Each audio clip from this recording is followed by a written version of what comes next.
白虎晋升堕魔，恶虎是主。妹妹一招容貌尽毁，修为全废，受尽世人冷眼，最终疯癫自爆，竟将全场尽数豁入黄泉。再睁眼，我竟重回选灵兽之日。只见妹妹急步冲上前，一把拦过玄娇，眼底藏着重生的怨毒。这一世，也该你尝尝毁容无能的滋味。我莞尔，抬手抱走白虎，只求此生安稳躺平，再不争不抢。岂料当夜，玄娇静巧潜入我房中，冰冷娇尾缠上我小腿，低哑唤道：“终于找到你了，这一世你只能是我的。”怀中小白虎骤然受红，发出护主的低吼。等等，3个重生者。妹妹迫不及待选中玄娇时，我就知道她也重生了。2个莹润的光球放置在特殊的圆环装置上，一明一暗，代表着白虎与玄娇。灵兽力强而少智，人类相反，灵兽需要人类梳理灵海，而人类也要借助灵兽的力量，与上古者签订契约，互惠互利，便流传下来。当然，灵兽也看血统和天赋，血统越纯，灵海越广阔，走火入魔的概率越小，而天赋越高，那么力量自然越强，能抵达的境界便越高。前世，妹妹想也不想的就选中了白虎，将玄娇留给了我。姐姐，玄娇与你生活的时间长，我就不多生你所意。这白虎嘛，自该是我的。现在她贪婪地抱着玄娇，却偏偏做出一副大度的样子。孔融4岁让梨，这白虎还是配姐姐的好。希儿，母亲惊道，满脸的不认同。她向来偏心妹妹，我天资优秀，年纪轻轻便修炼至金丹，修炼速度媲美高阶灵兽，本是契约玄娇的不二人选。但是妹妹不同意，她生怕我抢走了这个唯一一只高阶灵兽，让她落了下风，一定要自己也有才愿意。母亲宠着她，默认着拖了我3年，直到母亲用了家族的恩情，耗着这张老脸，向白虎一族求了少主，血统天赋都是顶级的灵兽。有了白虎珠玉在前，妹妹勉强松口，愿意让我契约血统斑驳的玄娇。族中早有微词，母亲为了展示公平，弄了一个选兽仪式。现在母亲怎么也想不通，一向要压我一头的妹妹，会主动选择生性暴烈、血统斑驳的玄娇，将白虎这一眼看上去的捷径让给我。玄娇天资虽高，可是血统斑驳，容易误入歧途，脾气暴躁，难以驯服。希儿，你好好考虑考虑。白虎血统纯正，生性平和，对人亲善，更适合你。字字珠玑，每一句话中都包含了母亲对女儿厚重又深刻的爱。可惜她忘记了，我也是她的女儿。我一定要玄娇。她伏在母亲的耳边，轻轻地嘀咕了几句。母亲无奈地叹气，算了，妈给你兜底。妹妹撒娇似的拉了拉母亲的手，我默然站在旁边看着，像是一个小丑。全儿上来，妹妹为你考虑，选择了玄娇。你天赋好，又得了白虎，自然应该做出些让步，便划分3成分利给妹妹养灵兽吧，也算是你的补偿。前世我拿到了玄娇，从来没有人说要补偿给我3成。她有母亲的宠爱，可以随时动用母亲的私库，为什么还要盯上我那3成分利呢？抱歉，我不愿意。你什么时候这么小气了？母亲不耐烦地打断我的话。你妹妹做了这么大的让步，你还如此任性。上一世也是这样，我永远拿的是选剩下的那个。她毫不犹豫地抱走了白虎，将玄娇留给了我。你和玄娇相处已久，你妹妹特意将玄娇让给你，你还不谢谢妹妹？事实上，白虎血统纯正，灵海清明，难生心魔，而玄娇虽然实力强大，可血统斑驳，性情偏执暴躁，嗜血残忍，容易钻牛角尖。白虎不负所望，修炼速度和卡瓜切菜一般，乘风扶摇而上。玄娇因为根基不稳，被我压着一点一点梳理灵脉，几年未得寸进。所有人都等着白虎晋升，等着玄娇堕落，可是在母亲嘴里依然是我欠了妹妹，好像从妹妹指甲缝里露出来一点点，我就该感恩戴德。明明是我先来的，但到最后我却成了小偷。后来白虎晋升之时，却心魔缠身，不幸坠亡，发狂之下毁了妹妹的容貌灵海，她再也不能契约灵兽。玄娇却后来居上，一飞冲天，最遭根对神龙，成了9州大陆唯一的神兽。全儿，妹妹灵台尽毁，只有神兽之力才能修复，你把神兽让给她吧。我拒绝。不知怎么被妹妹听到，她怀恨在心，趁着我探望她之际，直接自爆带走了我。漫天的火光照着我的眼底，她疯了一般冲上来。你凭什么享受风光日子？神兽应该是我的，你只配捡我不要的东西。自爆产生的巨大能量灼烧着我的身体，意识湮灭之际，我看到母亲惊慌失措地奔来，重生一回，妹妹直接抱紧玄交，你就供养这个废物的白虎吧，我等着你毁容无能的那一天。重生一次，还把一切都压在灵兽身上，当真是蠢得很。玄交的灵海狂躁又斑驳，前世我冒着变傻子的风险日日梳理灵海，却也被玄交与生俱来的一火灼伤了灵脉，修为不得寸进，不然他那点自爆的灵力哪破得了我的防？我看着黑色的灵胎，微微叹气。到底是前世相处了10几年的灵兽，在妹妹手上，他也不知后果如何。不过玄交大概也会开心的，他早就嫌弃我迟钝，拖了他的后腿，现在白虎才是我的灵兽。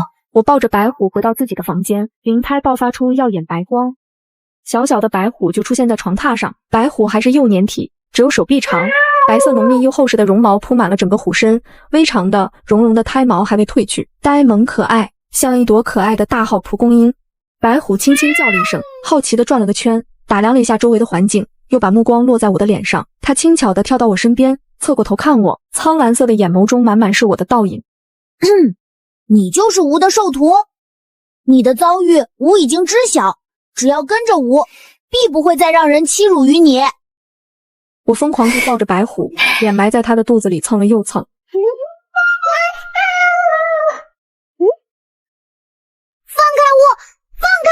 毛茸茸的虎脸上依稀能看到一丝娇羞和惊恐，果然好乖。我满足地埋在他的小肚皮中，狠狠地吸了一口，这才松开白虎。白虎软软地瘫在床上，半晌，他反应过来，抖了抖毛毛，跳到床头的柜子上，居高临下地看着我。白虎顶着一身乱糟糟的毛，语气严肃：仆人，我不许你这么做。情绪好稳定的小猫咪，如果是玄交早就咬上来了。我瞧着他努力抬高小脑袋，一本正经的模样，忍不住笑出声。白虎小脑袋凑了过来，认真打量了我片刻。这样才对嘛，老是苦着一张脸就不好看了，人类多笑笑才好看，什么事情交给我们灵兽来就好了。好像还是第一次有人这么说。我默了一会儿，又将他搂在怀里。他怎么也不像会生心魔的样子，当时为什么会堕落的？一声乌翠山腰灼热第二，窗外地动山摇，质量不太好的房屋簌簌簌落下灰来，门外很热闹。少主和玄交打起来了。少主是我妹妹。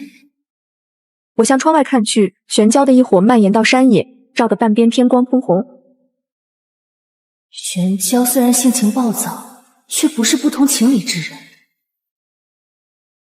白虎嗷嗷，冰蓝的屏障展开在身边，我抚了抚白虎柔软顺密的毛发。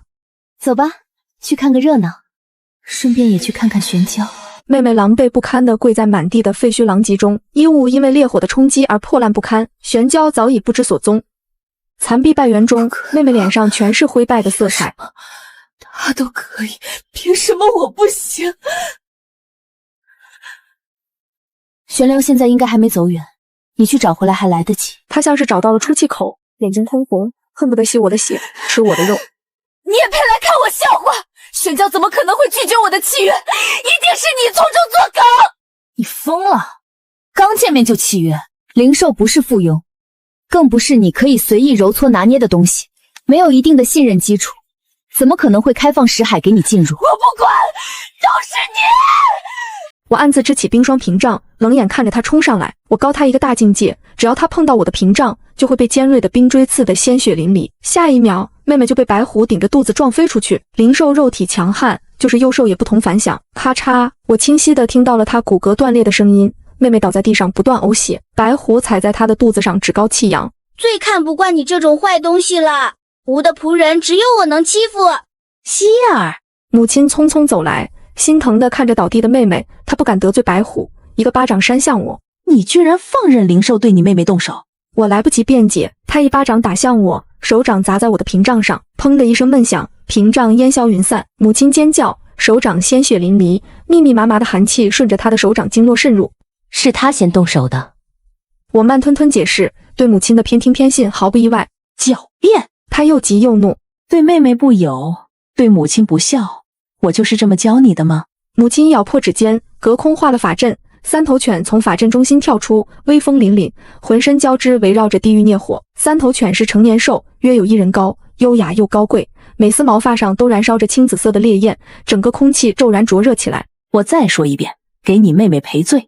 白虎急急撤回，小小的身躯挡住高大的三头犬，咆哮着保护我。看着挡在我身前的小小身影，我突然释然了。上一世，终其一生，我都在追寻母亲的宠爱，我咽不下这口气，也想不明白，明明都是爹生妈养的，为何他能偏心至此呢？现在我明白了，爱恨不能勉强，世间就那一个缘字，喜欢没有道理，厌恶也是，没必要在不值得的人身上耽误功夫。我只要珍惜别人对我的点点善意。纠结了一辈子的郁结解开，心境渐渐空明，停滞已久的境界有了松动的趋势。三头犬看了看眼前小小的白虎，也不想动手，懒懒打了个哈欠，当场卧下，3个脑袋搭在爪子上，依次开口：孩子还小，闹腾点。可是我们来都来了，要不意思意思？你来，还是你来吧。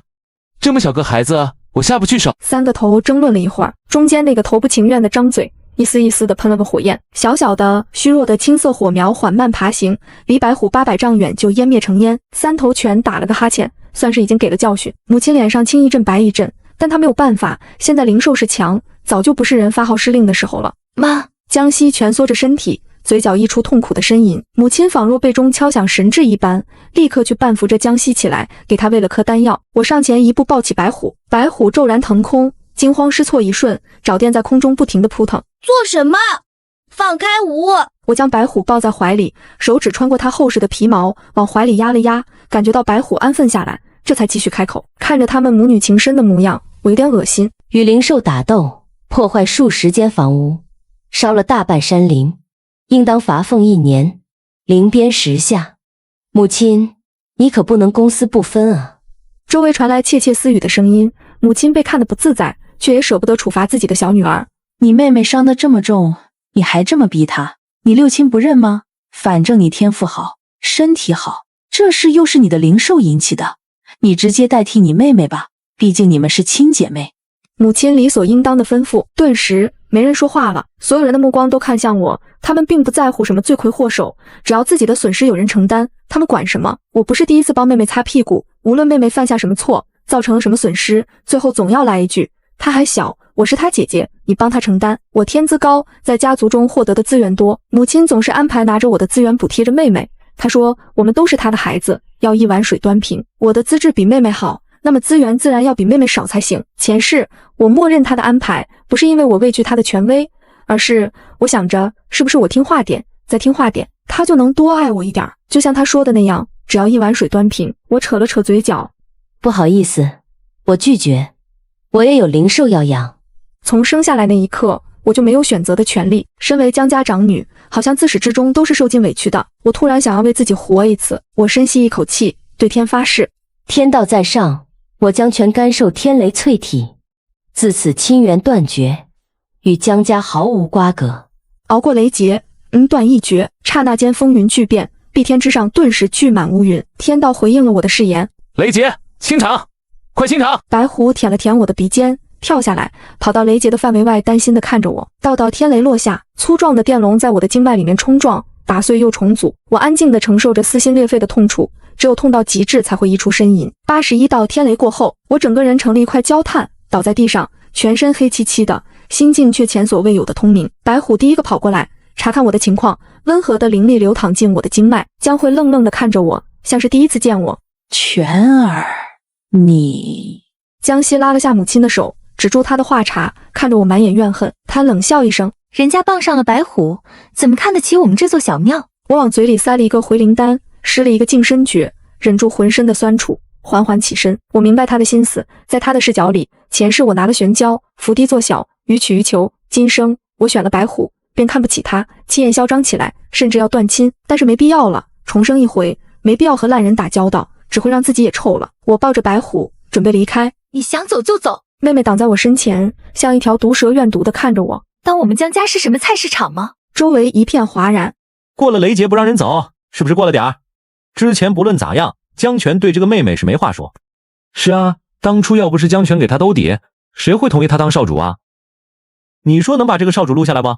哪有选择差的？听到周围的闲言碎语，江西的面色渐渐扭曲，他尖叫着：闭嘴，闭嘴！周围人的轻视目光刺激着妹妹，她好像回到了毁容无能的时候，所有人对她都只有嘲笑、贬低，所有人都认定她是废物，姐姐是天才。江慧都愣住了，她看着怨毒不加掩饰的江西，仿佛不认识她从小偏爱偏宠的小女儿。一夕之间，什么都变了，大女儿变了，小女儿也变了，究竟是变了，还是他从未认识过呢？他也说不好。母亲喂下的丹药修复了江西断掉的肋骨，只是现在还残留着痛楚。他摇摇晃晃地走了一圈，狠毒的目光像是要把所有人吞吃入腹。最后他的目光集中在我的脸上。想离开江家没那么容易，你占了江家这么多年的资源，就一个雷劫就想抹过去。一提到资源，周围人骤然转了风向。其实说的也没错，毕竟是江家供养长大的。想走，白虎留下，这是我们江家的。江泉毕竟不是江家人了，我们要为江家争取利益。我脚步微顿，现在我确实没有绝对的理由可以留下白虎，我只养了他1天不到，甚至都没有签订契约。呸！我想跟谁就跟谁！小白虎怒斥，被白虎族抛弃的废物。江西盯着他，神色莫变，半晌嗤笑一声，还真以为自己是香饽饽了。你养白虎，我养玄蛟，100年之后，天山之战，生死无论，我要让你们知道谁才是天才。100年，这个时间正是前世白虎堕落，玄蛟晋升的时候，连证明自己都要靠着前世虚妄的记忆，实在是可笑。我要把你踩在脚底下。他疯狂大笑，我一巴掌扇在他的脸上，冷冷看他。他不是废物。白虎圆溜溜的小兽瞳骤然睁大，他蹭了蹭我的胸口，咬破我的手指，带着倒刺的舌头舔过我指尖的伤口，青色光芒亮起。白虎主动签下了契约，以后他就是我的灵兽了。你敢打我？江西不可思议的捂着脸，半晌才反应过来。你居然敢打我！我答应你的挑战。金光乍现，天道承认了这个契约，所以现在立刻从我面前滚开。江西好像被我的气势镇住，下意识的让开，又不甘心的还想拉我。放他走！三头犬怒吼，环境一片寂寞，清风带来江西几句愤恨的怒骂。你一定会死在我的手上。妈，帮我找玄蛟，一定要帮我找到玄蛟。我一步一步地踏在走过无数遍的山崖、广场、石阶，这是我生长的地方，它记录着我点点滴滴的生活。我曾在山野中奔跑，嗅着每一点青春的芬芳。我曾在学堂中学习，憧憬着我的未来。我曾在广场上对月盟誓，寄托未来的期望。两世的生活，家族哪儿都留下我的回忆。可是离开，我却只觉得越来越轻松，仿佛有什么枷锁慢慢消失。我的灵魂像是背着重担在沙漠中跋涉的旅人，终于见到绿洲，可以有一息喘息。熟悉的景色慢慢褪去，变得陌生。我身边只伴着一只白虎，陪着我大步往前，从过去走向未来。我回到之前购置的洞府，倒在床上，合眸浅媚，身体疲惫至极，精神却极度活跃。我现在什么也不想干，只想躺在床上。白虎的视线总是落在我的身上，他偶尔会跳到桌子上，偶尔在蒲团上打坐修炼，可他总是不放心地看着我。傻女人，抱公兽不能抱胸口，都不知道。白虎嘀咕了一声，我听得不大真切。他肉垫落在枕头上发出的摩擦声响，轻柔的风声落在我的耳边。他轻轻的，一点一点的在我的头发边卧倒，绒绒的毛发蹭到我的脸颊。小可怜，以后大爷罩你。我想，我好像触摸到白虎前世堕落的真相。身为白虎一族所带来的强大光环和江西世家的压力，触及他柔软又有强烈责任心的心肠。可是过犹不及，急则生魔，不能给白虎太大压力。我想，小腿腹部传来冰凉粗粝的触感，就像是前世无数次经历的那样。玄蛟，我猛地坐起。是不是梦里他们欺负你了？白虎瞬间炸毛，我顾不得安慰白虎，面无表情地抬起左腿，小小的黑色玄蛟蜿蜒匍匐在我的小腿腹上，还想要顺着裤腿往里面钻。他见我发现他了，嘿嘿一笑，黑色的小绳子一端高高昂起，吐出粉嫩的信子。从他扁扁的三角形的脸上，我居然隐约能看到一丝狂狷酷拽。宝贝儿，你是我的。救命！哪儿家的小有呜！白虎彻底怒了，扑了上去。你觊觎我的主人？我看着他们两个打闹滚成一团，顾不上阻止。这个心态，这个动作，本来这个年纪的玄蛟应该处于敏感偏执小刺猬时期，碰一下就会咬手的那种。看着人间尤物的小玄蛟，重生是批发的吗？这一会儿就3个了。白虎应该不会也是重生的吧？我回过神来，将打成一团的一蛇一猫分开。白虎玄蛟抗议，是一虎一蛟了。所以玄蛟，你为什么在这里？我按了按脑袋，有些无力。你就是那个坏女人的契约兽。江西的阴影，再加上抢主人的恐慌，白虎又怒了。他拱起身子，进入攻击状态，白茸茸的团子炸得像一朵棉花，我不得不把它抱在怀中安抚。宝贝的抱抱，香香，我也要。玄蛟腾空飞过来，要扑进我的怀抱，刚刚僵住的白虎团子瞬间龇牙。这是我的主人。宝贝儿，我不是拆散这个家的，我是加入这个家的。你在说什么屁话？白虎暴怒。你还没有回复我呢。我冷着脸看着玄蛟，你为什么在这里？别这么看着我，宝贝。玄蛟抬起小脑袋嘶嘶嘶。热情得要高涨起来了呢。我面无表情地看着他，玄交投降，半真半假的把前一世的事情说了一遍。真的是前世他确实是我的契约手，假的是……宝贝儿，你前一世已经和我在一起了，我们是名正言顺的一对哦。他还真会满嘴跑火车。你不知道，我睁眼看到那个丑女人滴血的时候是多么惊慌啊！我的身心只属于你一个人。白虎很不安，他迈着猫步踱来踱去。反正这事儿他是我的，别害怕，小白虎，都说了我是加入你们的。玄交深明大义，你可以把我当后爸。欺虎太甚，白虎恶狠狠地扑了上去，我也随他们去了。玄交确实也要教训一下。日子平淡又欢闹地过着。玄交实在喜欢逗白虎，白虎每每说不过玄交，就嗷呜嗷呜一口咬上去。偏生玄交对于他的蛮力还没辙，不过白虎总是惦记着百年之约，玩不了一会儿就跑去修炼。我大部分时间也在修炼，偶尔借用玄交的异火，偶尔借用白虎的灵水。我前世就发现借用灵兽体内纯粹的元素之力，修炼可以事半功倍。我正在寒玉床上打坐吐纳真气，玄交着急忙慌地跑进来。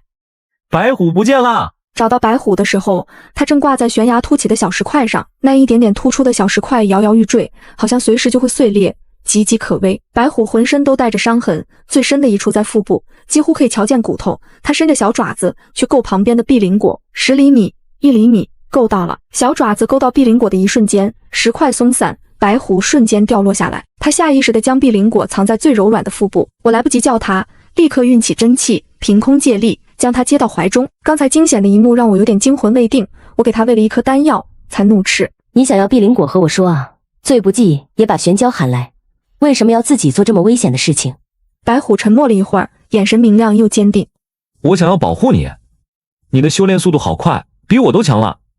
他们都说灵兽比人类强，我不能落后，我要成为神兽，我要保护你的。我将他抱起，让他看到我眼中的坚定。我不需要保护，灵兽能成神兽的话，人怎么就不能成神了呢？我眼中燃烧着野心，我就要成为这世间第一位神，我需要你的支持。可是……白虎呆呆地看着我，好像被我说服了，将碧灵果递给我。那我成为神背后的顾家兽好了。我被他的话逗笑了。白虎受伤很重，就算兽人的恢复能力好，也要2-3天不能下床。这几天我就在身边照顾着。玄交在我身边飞来飞去，哼哼唧唧的求抱抱，但是白虎又离不开人。就在白虎病好的前一天，玄交抱着受伤极其严重的爪子过来了。宝贝，我受伤了。我本来没太在意，却看到他的左爪子摇摇欲坠，只有一层筋皮连着。我瞬间怒了，匆忙调配药膏，拿着绷带缠上去。你对自己下手这么狠？白虎淡淡的看了玄交一眼，默不作声的喝完了中药，端庄的走到我的身旁。没关系的，我身体也好了，让我来照顾他吧。白虎矜持的走过来要抱玄交，贤惠体贴像一个正宫。全儿，我是妈妈啊，全儿见见我。洞府外传来叫喊的声音。江慧，他来做什么？我存心想要让玄交吃吃苦头，起身离开。白虎，拜托你了。等等，不要啊！玄交流泪，一别经年，许久未见。江慧苍老了许多，修真人的年华岁月是不变的，他定然是折损了很多修为。可是这又和我有什么关系呢？他也不是为了我。你来做什么？江慧眼里有些局促。就是想和你谈谈。妈不是偏心，妈是有原因的。江家世代生2女，一女聪慧，一女平庸。聪慧的于修真意图大放光彩，而平庸的就继任江家家主，继承家业，延续香火。这一代聪慧是我，平庸是妹妹；上一代聪慧是母亲的妹妹，平庸是母亲。江慧絮絮叨叨和我说了很多。她说她幼时被母亲忽视，只能待在角落里看妹妹和母亲亲密，想要得到一个拥抱都是奢望。她说家中的饭菜，族中的资源永远都是妹妹的，她只能在旁边眼巴巴的看，灵兽也只能捡妹妹剩下的。她说她耗尽全力，拼尽努力也达不到的境界，可是妹妹一点努力就能轻松超越，这一点也不公平。她说她不愿意江西变成自己那样，所以她才要公平，资源公平，偏宠妹妹，她希望弥补以前的自己。可是江西是她吗？分明我才是另一个她呀。我想她还有很多没有说，没说她的嫉妒，没说她的卑微，没说她的恐慌，像是永远得不到糖的小孩，被塞入了大人的灵魂。她不会处理自己的情绪，做不到公平，永远只看得到一个人。她想把糖捧给过去的自己，却又造就了另外的自己。我们一起坐在山坡的阴面，暖风习习，我们之间鲜少有如此平和的时候。她的眼中只有我，好像只有我这么一个孩子。我想我也是嫉妒的，我也想要独占。全儿，江慧小心翼翼地搓着手，眼里满是小心翼翼。希儿的玄胶找不到了，你可以解除天山之约吗？顿时一颗心如坠冰窟，求不来的还是求不来，江慧至死没求到，我也没有。我听见我的声音百年之约，天道见证，毁约者受天道誓约，心魔缠身，心境受损，你知道吗？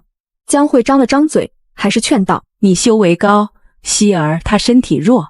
我把她赶走了，差点感动，脏了我的地。我坐在草地上良久，听着耳边的鸡鸣，看着头上树影婆娑，玄胶偷偷摸摸地缠了上来，我没有躲开，我微微叹口气，拍了拍他的脑袋，将他拎起来，强调：不可再对自己下手了。前世的玄胶丸得花，但凡有一点不称心如意，他舍不得对我下手，就对自己下手。白灵断爪应有尽有。你好久没陪我了，以后不会了。时光荏苒，白驹过隙，百年之约瞬间而至。天山上挤得满满当当，不知是谁将江家双输生死决斗的噱头打出去，引得人趋之若鹜，好奇决斗结果。趁着百年之约，一股脑儿涌上来看个热闹。100年内我成功突破大关，早就迈入半神之阶，触摸到神的屏障，却一直差着那一点说不清摸不着的东西，止步半神。我站在天山的擂台之上，江西胸有成竹地站在对面。江泉，你用那个废物白虎，凭什么和我斗？我一挥袖子，真气击出，瞬间击肿了他的脸。你再说一遍。江西猝不及防，半面红肿，连说话也含糊。他到底是不敢再言语，只是恨恨地盯着我。且容你嚣张片刻。他如此有倚仗的模样，倒让我奇怪。玄胶在我那儿，他契约了谁，让他这么有底气？江慧着急的来找我，他欲言又止。希儿契约了成年神兽，白虎又没有晋升神兽，你不会是对手的，不如早点投降。当时我明白了，这原本荒凉的天山之巅，为何现在热闹的像个菜市场。大约是江西自恃拥有神兽，喊人过来看我的笑话。神兽难得，如果不是你，江西怎么契约得了神兽？我瞧着满眼关切的江慧，平言道：既然已经做了选择，又何必假作摇摆呢？江慧讷讷无言，她倒是有心争辩。你是姐姐，你是强者，她要讲公平，扶持弱者是天经地义。是我不理解她的苦心。百年之约时间一到，天上降下金光，笼罩住整个擂台，将她未出口的字便堵在唇舌中。江西清冷地立在那里，她看着我满脸的奚落，勾起的唇角恶意满满。如果你乖乖的当个废物多好啊，今天还尚可留你一命，可惜啊。他迫不及待地画出法阵，霎时间天地昏暗，飞沙走石，浑厚的灵压降临让空气都窒息了几分。我随手挥出一道真气，打断他的毒条。你怎么能如此不要脸？江西错愕，我还在绘制灵阵。蠢货！我朝他竖起中指，将他碾得上蹿下跳。擂台下传来一阵嘘声，不过江西的脸被打成猪头了，又红又肿，不知是痛的还是气的。你耍赖，有本事等我把神兽召唤出来。我想了想，行啊，好想打一场，我都没和神兽打过。我舔了舔嘴唇，坐在一边慢悠悠地看着他绘制法阵。我随手画了一个圈，白虎从其中跳出，他的法阵终于也绘制完成。天地异变，神兽降临，白发的男子从法阵中走出。白虎当时一愣，哥，是亲戚啊？谁和那个废物是亲戚？白发男子终于不耐烦，这么久还没晋升，果然是个废物。看来你和你的主人都得。你们在干什么？白发男子炸毛，白虎认真的在拿毛巾给我去唇上的死皮。都说你不要随便舔嘴唇了，你看我好不容易保养出来的，你不要丢了白虎的尊严。我愚蠢的废物弟弟，快来和我打一场。白虎看了眼我，乖乖的退到后面。不好，我宝贝想要和你打。我拔出我的灵剑，冲了上去。神兽得天地造化，肉身刀枪不入，可我也不是好惹的。身为第一个以人类之躯步入半神之境的人，我也有我的手段。打着打着，我却觉得神兽再步步退让，仿佛在指点我的进意。我跟着他的招数，恍然陷入了忘我之境，一招一式领略干坤奥妙。人怎么能和神兽对打不落下风呢？他是半神。周围一片哗然，瞪大眼睛看着一来一往的二人。灵兽力强，人类力弱，几乎已经成为他们千年的共识，依附神兽生存的法则，深深地刻在他们的脑海里。人也可以自身变强吗？他们恍惚着质问自己。江西不服地看着正在和神兽打斗的我，他眼睛咕噜一转，提剑想要背后偷袭我，却被白虎拦腰一踢。他本就养尊处优，又心浮气躁，不肯好好练功，哪里经得住白虎的拦腰一踢，顿时倒在地上一声不出，居然是咽了气。他死在他最看不起的废物白虎手中。挑战结束，人群面面相觑，不知该为这个荒唐的结局哭还是笑。半晌，他们爆发出欢呼声，一股脑儿的围了上来。人也可以如此强大吗？或许他们心中也会有自己的思考，应当自己强大，还是灵兽强大？神兽因为江西的死亡，气约反噬，气血不稳，硬生生的呕出血来。我挽了个剑花，将灵剑收入囊中。玄蛟看了我一眼，确认我安全无虞之后，又跑去逗还站在江西尸体前不可思议的白虎。哟嚯，你这一脚可以直接上云洛大陆蹴鞠队了。你闭嘴！白发男子看着白虎和玄蛟吵架的场景，有些落寞。我好心的拍了拍他的肩膀，喜欢弟弟就直接去说吧。要你管。白发男子一扭头，转身就走了。我摇摇头，白虎其实和正宗的白虎一族不一样，正宗的白虎雪白的绒毛上会布满威严霸气的虎纹，但是白虎没有，就是纯白的小毛球。他在族里也一直受欺负，不受母亲宠爱，所以才被踢出来。他之前一直很在乎别人骂他废物，即使他能感受到其中隐藏着的一点点善意。江慧还没走，江西死后，他像是一下子迈入老年，他半抱着江西的尸体，不停地喃喃：不是这样的，不该是这样的。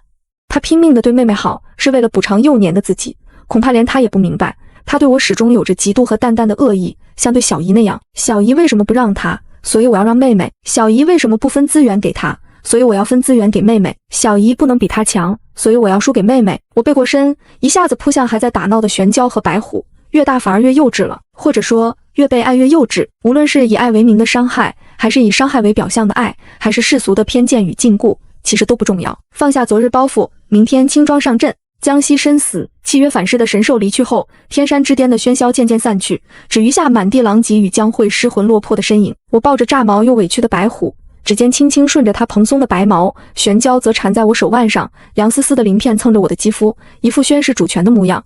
无才不是故意的。白虎用小脑袋蹭我的掌心，苍蓝色的眼眸里满是不安。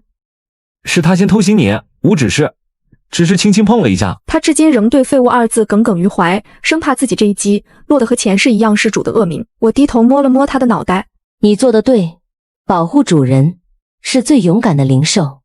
你从来都不是废物，你的温柔与坚守比血统更珍贵。白虎瞬间挺直小身子，尾巴骄傲地翘起来，连耳尖的绒毛都透着得意。玄蛟围在我身边，不满地嘶嘶作响。宝贝偏心，吾也能保护你。当年若不是吾，你早被林海反噬成痴傻了。我笑着把两个小家伙都揽在怀里，转身看向依旧抱着江西尸体的江慧。她鬓边的青丝尽数染白，修为溃散的气息随风飘散。曾经高高在上的江家主母，如今只剩一具空壳，连站立都摇摇欲坠。全儿，她声音嘶哑，目光空洞地望着我。我错了，我从头到尾都错了。我以为偏宠希儿是弥补当年被小姨压过的自己，可我却把你推成了另一个孤独委屈的我。我淡淡摇头，都过去了，你我亲缘已断，天道为证，不必再言。那些两世的偏心、掠夺、道德绑架，到此为止，再无瓜葛。说完，我不再停留，带着白虎与玄蛟踏空而去。风拂过衣袂，身后江慧的哭声越来越远，那些纠缠两世的不甘与执念终于彻底烟消云散。回到洞府，白虎立刻窝进我怀里修炼，努力运转灵力稳固境界。玄蛟则盘在寒玉床上，时不时用脑袋蹭我的手背，生怕我在为前世的伤痛皱眉。我静坐调息，天山一战与神兽交手的感悟不断翻涌，半神之境的屏障隐隐松动，周身灵气翻涌如潮，竟有了突破成神的迹象。3日后，洞府上空祥云汇聚，灵气凝成实质的雨露落下，百鸟盘旋，灵兽朝拜。白虎与玄蛟同时守在我身侧，一左一右护住我的灵脉，将最纯净的灵力渡入我体内。宝贝儿要成神了！玄蛟惊喜的嘶鸣，黑鳞泛着微光。白虎绷紧小身子，苍蓝色眼眸满是坚定。吾助你，无论你是凡人还是神奇，吾都伴你左右。我闭目凝神，引天地灵气洗炼经脉。前世书里玄蛟灵海受的灼伤，今生天雷淬体的剧痛，两世积攒的委屈与执念，尽数在浩荡灵气中消融。当最后一道金光落入眉心，我缓缓睁眼，眸中星河璀璨，神力浩荡席卷四方，世间第一位人类神奇就此诞生。神力散开的瞬间，整个云洛大陆的灵兽齐齐俯首朝拜。白虎一族驻地传来震天虎啸，那只曾嘲讽白虎的白发神兽亲自登门，对着白虎深深一拜。弟弟，是吾错了，你并非被族群抛弃的废物，乃是天生的守护神兽。白虎愣了愣，随即傲娇的扭过头，却悄悄用爪子勾了勾我的衣袖，眼底藏着雀跃。我笑着揉了揉他的头。你的荣耀从来不由他人定义，由你自己。白发神兽又看向我，躬身行礼。神奇大人，白虎一族愿永世追随，守护人族与灵兽和平。我颔首应允，转身时却见玄蛟蜷成一团，尾巴尖黏黏的垂着，漆黑的鳞片都暗淡了几分。我蹲下身，轻轻戳了戳他的小脑袋。怎么了，我的大黑龙？宝贝成了神奇，会不会不要无了？玄蛟声音闷闷的。无血统斑驳，不是正统神兽，配不上神奇身边的位置。我把它捧在手心，指尖拂过它微凉的鳞片。前世你陪我栉风沐雨，陪我熬过最黑暗的日子，今生你不离不弃，挣脱重生的枷锁奔向我。血统从不是我们的羁绊，你是我的玄蛟，是独一无二的存在。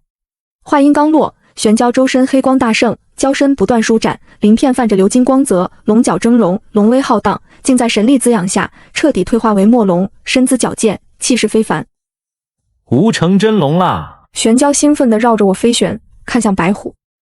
小白虎，以后吾也是神兽，还是神奇的专属神兽。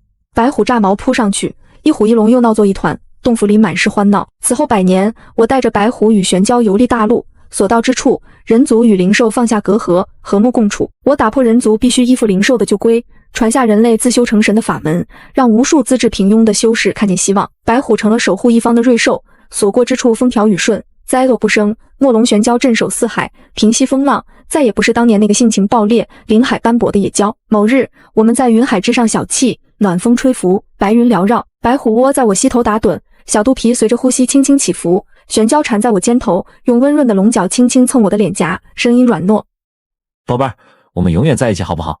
生生世世不分离。”我低头轻轻抚摸着一龙一虎的头顶，眉眼温柔：“永远。”阳光洒在三人身上，过往的伤痛皆成过往，余生只剩温暖与相伴。两世轮回，我终于挣脱宿命的枷锁，活成了自己的光，也拥有了此生最珍贵的羁绊。